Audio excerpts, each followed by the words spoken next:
पंजाब में peoples party और नून league के दरमियान वजारत को लेकर इख्तलाफात की खबरें सामने आ रही हैं। मखलूत हुकूमत में जारी चपकलिश से सांझे की हांडी बीच चौराहे पर फूटने का खतरा है।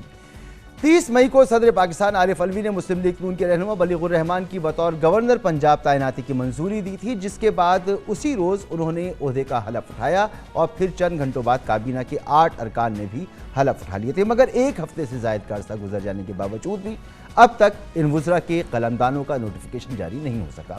हलफ उठाने वाले 8 काबीना अरकान में 6 का नून लीग से ताल्लुक़ है, जबकि 2 का ताल्लुक़ पीपल्स पार्टी से है। मगर अब पीपल्स पार्टी 3 मज़ीद वजारतों के ख्वाह है।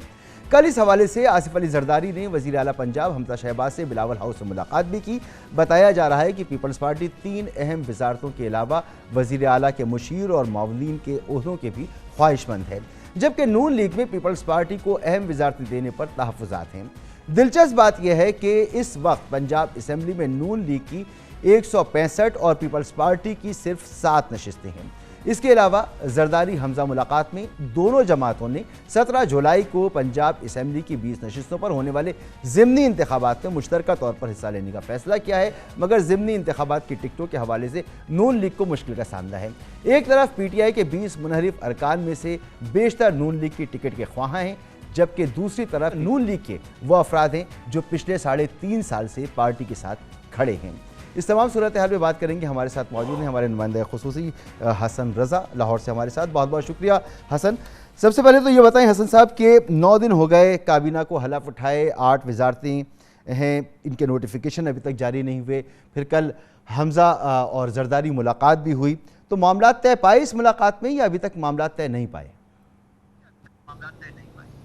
देखिए मसूद साहब, देखा जाए तो पंजाब में एक इशू ख़त्म नहीं होता तो दूसरा एक नया इशू जो है वो सामने आ जाता है। कल जो जरदारी और हमजा शहबाज शरीफ की जो मुलाकात हुई थी उसमें आसिफ अली जरदारी साहब ने मुफाहमत पर जोर दिया कि पंजाब में हमें मुफाहमत वाली पॉलिसी रखते हुए आगे लेके चलना है। और उसके साथ साथ जो एक और भी चीज़ जो वो लाई गई थी वो सबसे इम्पोर्टेंट ये थी कि जो मुस्लिम लीग काफ है उनके लिए भी नरम गोशे लेके चलना है, क्योंकि अगर देखा जाए तो कल वाले एजेंडे में 4 इंपॉर्टेंट पॉइंट्स पर जो है वो उनका एजेंडा था जिस पर मुलाकात हुई थी और वही कई रोज़ से चलता आ रहा है।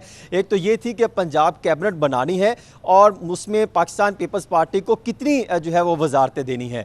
देखा जाए तो जिससा वजारतों का सिलसिला जिससा शुरू हुआ फौरी तौर पर बनाना, एंड उस वक्त जब पंजाब की पहले मरले की कैबिनेट ने हल्फ लेना था उस वक्त पीपल्स पार्टी के जो है उनके अहदेदारों ने हल्फ बर्दारी से तकरीब से चले गए। उन्होंने कहा कि हम जो है हल्फ नहीं लेंगे, यानी उनकी तरफ से बिल्कुल डेडलॉक जो वाली सिचुएशन सामने आई। और उस वक्त हमजा शहबाज की तरफ से जो है वो कोशिश की गई, फिर बीच में शहबाज शरीफ सामने आए और यहां तक कि लंदन से भी फोन आया और फिर जो है ये मामला तो आगे लेके चले और रात गए तक तकरीबन 12:30 के करीब जो है वो हल्फ बर्दारी तकरीब हुई थी।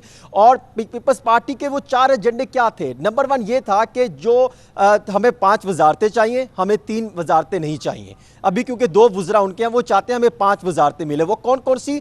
वजारत ख़जाना मिले पंजाब में, इसके साथ साथ महकमा तरक्याती मनसूबाबंदी जिसमें पूरे पंजाब के प्रोजेक्ट्स आएंगे, उसके साथ CNW यानी तमाम पंजाब की सड़कों के प्रोजेक्ट और दीगर जो सारे मामलात हैं वो उनके पास आने चाहिए। और उसके बाद वो ये चाहते थे कि हमें स्टेट गेस्ट हाउस दिया जाए जहां पर हमारे वज़रा बैठे, वहां पे हमारे दफातर हो। पंजाब हुकूमत ये कहती थी मुस्लिम लीग नून के उनके पास 90 शारा जो एक ऑफिस है वो दिया जाए। ये इस पर काफ़ी इख्तिलाफात चल रहे थे और एक सीनियर सूबाई वजीर का जो है वो जो ओहदा जो है वो लेने के ख्वाहिशमंद थे। अभी तक कोई वजारत का नोटिफिकेशन नहीं निकाला और क्योंकि वो खुद बहुत सारे कंफ्यूजन दिखाई दे रही है हुकूमत के अंदर। दूसरा एजेंडा ये था कि किस तरीके से हमें बजट पास करवाना है और आइंदा जो ज़िमनी इंतखाबात ये भी होने जा रहे हैं उसमें हमें कौन सी पॉलिसी इख्तियार करनी है। और सबसे आखिरी एजेंडा ये था कि जो मुस्लिम लीग काफ है, क्योंकि इतला तो ये आ रही थी कि चौधरी शुजात हुसैन और आसिफ जरदारी के दरमियान कोई राब्ता हुआ है, उसमें कुछ ये मामला चल रहे हैं कि किसी तरीके से स्पीकरशिप रहने दी जाए और ताकि ये भी हुकूमत अपना टाइम पूरा कर ले। ये तो हो गए वो चार मामला जिस पर मुलाकात हुई और इस पर बहस होती रही, लेकिन सिर्फ पीपल्स पार्टी के साथ ही इशूज़ नहीं, रिपोर्ट तो ये भी हो रहा है कि नून लीग के अपने अंदर इशूज़ मौजूद हैं कैबिनेट के हवाले से कि किसको वजीर बनना है, किसको नहीं बनना, अता तारड़ को कौन सी वजारत मिलनी चाहिए और अज़मा बुखारी को कौन सी वजारत मिलनी चाहिए। तो इस पर भी नून लीग के अपने अंदर ग्रुपिंग है, इशूज़ मौजूद हैं। बिल्कुल आप दुरुस्त फरमा रहे हैं। लिस्ट तैयार होती है वज़ीर आला ऑफिस से, वहाँ पर वो अफराद बैठे हैं जो शायद कभी जिन्होंने कोई सियासत में कोई इतने ज़्यादा रोल प्ले नहीं किया, जिसमें अली रज़ा एडवोकेट समेत दीगर कुछ अफराद हैं। जबकि अता तारिर ये चाहते थे, ये चीफ मिनिस्टर के साथ हैं, मलिक अहमद चीफ मिनिस्टर के साथ हैं, इसी तरह एक लगारी साहब हैं, वो अगर देखा जाए तो वो अवैस लगारी वो इनके साथ है, हमजा शहबाज शरीफ का ग्रुप। वो लिस्ट तैयार करके भिजवाते हैं, आगे जाती है मरियम नवाज शरीफ साहिबा के पास, वो अपने अफराद का नाम निकालती हैं, वो कहती हैं हमारा ग्रुप नहीं आएगा, अगर आएगा तो ये वजारतें आएंगी। अगर देखा जाए वजारत इत्तलात के लिए 2 अफराद के नाम सामने आए थे। अता तारिर कहते हैं मेरे पास रहे, अज़मा बुखारी का नाम सामने आया था, लेकिन उनका नाम अब जो बताया जा रहा है कि शायद लिस्ट से निकाल दिया गया है, कभी डाला जाता है, वो भी वजारत इत्तलात के लिए है। महकमा हेल्थ के लिए ख्वाजा सलमान रफीक का नाम फाइनल किया गया था, उनको वजीर तो बना दिया, लेकिन अभी तक कलमदार नहीं हुआ, वो खुद महकमों की जो है इजलासों की सदारत करें। इसमें गवर्नेंस का अगर देखा जाए तो सारा रोल नुकसान सिर्फ गवर्नेंस का हो रहा है, अवाम के डायरेक्ट जो मनसूबे हैं, अवाम के डायरेक्ट जो लिंक जिससे बनता है उसका नुकसानात होता दिखाई दे रहा है। इसी तरह हेल्थ में ख्वाजा इमरान नज़ीर चाहते थे कि वो वजीर हेल्थ बने, प्राइमरी हेल्थ उनके पास आए, लेकिन उनको भी अभी तक अलग रखा गया है। इसी तरह और बेशुमार वजारतें हैं, जिस इरीगेशन की वजारत है उसमें भी 2 से 3 अफराद मुस्लिम लीग नून के चाहते हैं कि उनके पास आए। इसके साथ साथ और बेशुमार डिपार्टमेंट है जिसके चाहते हैं। अगर देखा जाए तो इस वक्त एक और बड़ी बजट आने वाला है, वजारत खजाना। उस्मान महमूद चाहती है पीपल्स पार्टी आए, नून लीग चाहती है मुश्तबा शुजाउर रहमान का नाम सामने आए, उनको हम वजीर बनाए। इसी तरह नून लीग के अंदर जो ग्रुपिंग है वहां से फाइनल होते हैं, पुलिस जाती है शहबाज शरीफ साहब के पास, वहां से कई इख्तलाफात कोई कम होते हैं, फिर फाइनल नवाज शरीफ साहब करते हैं और उनकी जो है वो हल्फ बर्दारी होती है। इस तरह आप ये कह सकते हैं कि पंजाब में एक नहीं बेशुमार अफराद हैं जो पंजाब को चलाने की कोशिश कर रहे हैं या पंजाब में मुदाखलत कर रहे हैं मुबैना। सीरियस मामला है ये, और ये सारे हालात इसे देखना चाहिए। जाहिर सी बात है, सबसे बड़ा सूबा पाकिस्तान का, और वहां अगर इस तरह की चीजें हैं तो अफसोसनाक है। अभी आपने जिक्र किया काफ लीग के हवाले से भी नरम गोशा रखने की आपने बात की, तो स्पीकर साहब चौधरी परवेज इलाही साहब के लिए जो नो कॉन्फिडेंस मोशन मूव किया गया है, इस हवाले से क्या इत्तलात हैं? इस पर खामोशी इख्तियार की जाएगी, इस पर बड़ी अच्छी तरीके से कोई हिकमत अमली बनाई जाएगी, क्या होगा इसकी, इस पर क्या तय पाया है? देखिए मसूद साहब, 2 चीज़ें चल रही हैं। एक तो यह है कि जो नंबरिंग गेम थी वो तो अगर देखा जाए तो राना मशहूद जो मुस्लिम लीग नून के सीनियर रहनुमा हैं, वजीर भी बनने के नज़दीक हैं, शायद वो बन रहे हैं, उन्होंने बहुत कोशिश की हैं कि जो नाराज़ अराकीन थे और उनके साथ कुछ दीगर अफराद ने, उन्होंने मिल के कुछ अफराद को जो है वो सामने लेके आए ताकि मुस्लिम लीग नून में उन्होंने शमूलियत भी दोबारा इख्तियार कर ली, वो वापस आ गए नाराज़ अराकीन। लग ऐसे रहा है कि जिससे नून लीग की पॉलिसी ज़्यादा स्ट्रॉन्ग हो गई, यानी उनके जो नाराज़ अराकीन थे वो तो इनके साथ आ गए, लेकिन चौधरी परवेज इलाही जो है वो नंबरिंग कमज़ोर करते दिखाई दे रहे हैं।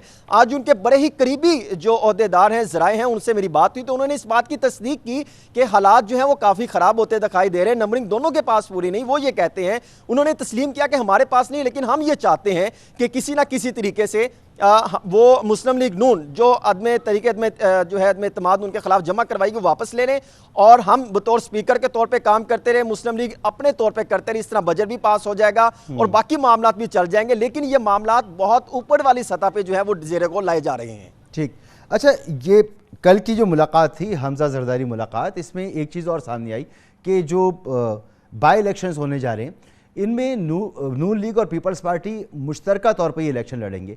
तो पंजाब में तो नून लीग बड़ी स्ट्रांग है, पीपल्स पार्टी इतनी स्ट्रांग नहीं है। अगर ऐसा फैसला हुआ है तो ये नून लीग के लिए घाटे का सौदा नहीं होगा कि सीट एडजस्टमेंट करें दोनों पार्टीज? देखिए, नून लीग के अंदर से जिन्होंने बड़ी कोशिश की थी धरनों में, एहतजाजों में, मार्चों में, और मुस्लिम लीग नून के तमाम जब कायदीन नैब में पेशी होते रहे और इस तरह के जब सख्त मामला है तो जिन्होंने बहुत ज़्यादा जो है इनके लिए पार्टी के लिए मेहनत की थी, उनके लिए स्टैंड लिया था, आज वो बहुत ज़्यादा जो है वो तहफ़्फ़ुज़ात का इजहार करते दिखाई देते हैं। वो ये कहते हैं कि हमने तो बहुत कोशिश की थी हर हल्के में, हर जूनियर सतह पर, लेकिन अब हमें इग्नोर करके किसी ऐसे डी सीट होने वाले को दोबारा लेके आना तो हमारे साथ ज़्यादती है। एक तो ये बिल्कुल जो मुस्लिम लीग नून के अंदर एक नहीं बल्कि बेशुमार ग्रुप बनते दिखाई दे रहे हैं, और दूसरा पीपल्स पार्टी को इसलिए फ़ायदा पहुँच सकता है क्योंकि वो तो ऑलरेडी चाहती है, जिससे मुमकिन है कि शायद आइंदा आने वाले दिनों में जनूबी पंजाब का एक बड़ा धरा पीपल्स पार्टी में शामिल हो जाए, जो कि काफ़ी की जा रही हैं।